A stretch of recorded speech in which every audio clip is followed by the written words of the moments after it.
doesn't much matter, because your genetics have always been somewhat of a dice roll at your birth. In the future, the ability to modify genetics and DNA will be feasible. However, altering genetics carries several consequences.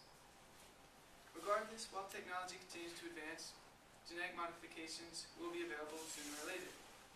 Most of the focus on altering DNA lies within its ethics. And lastly, there's the question as to whom it will be available. Technology progresses faster and faster every day. The ability to alter genetics will be available at some point in time. Every new piece of technology, whether directly or indirectly, has the ability to speed up the progress of the development of new technologies. And this research in altering DNA is nothing new. In fact, a leading scientist named Maxine Singer has been doing research in this particular category as far back as the 1970s. She was actually one of the first people to do research on this topic, and she wrote the guidelines for safely researching DNA alteration. The morals and values for altering DNA have not yet been standardized, because the ability has not yet been achieved. That doesn't mean people haven't taken sides, though. People like Maxine Singer believe this technology could almost completely rid our society of disease. While on the other hand, an ethics and human values professor named Bernard Gert believes it's largely unethical. He thinks there's a lot of opportunity for disaster, and one of his main points is because almost all genetic disorders are recessive. For people that don't know what a recessive gene is, there's normally two genes when referred to when you're talking about genetics. And that's dominant and recessive.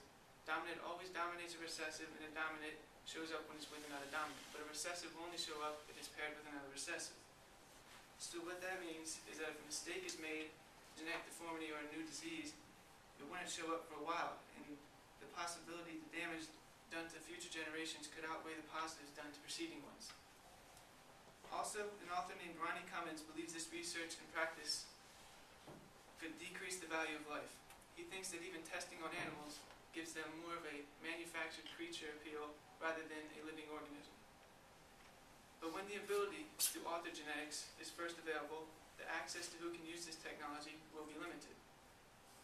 An article from the New York Times where a doctor named Leroy E. Hood did research on the cost of this technology when it first becomes available found that, at best, using this technology for just one baby would cost somewhere in the realm of $500 million. $500 million is something most of us will never see in one lifetime, let alone have it at one point and be able to spend it and not go completely broke. So that leaves the question, who would be able to afford this?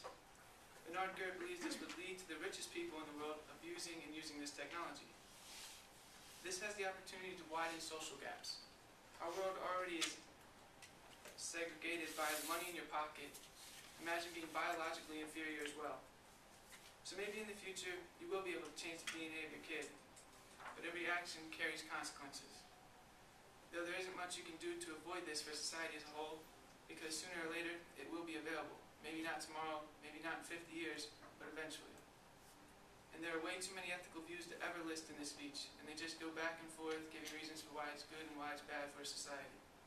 Even though none of them really matter to us, because it'll probably be the rich that get to use and abuse this technology. Thank you very much.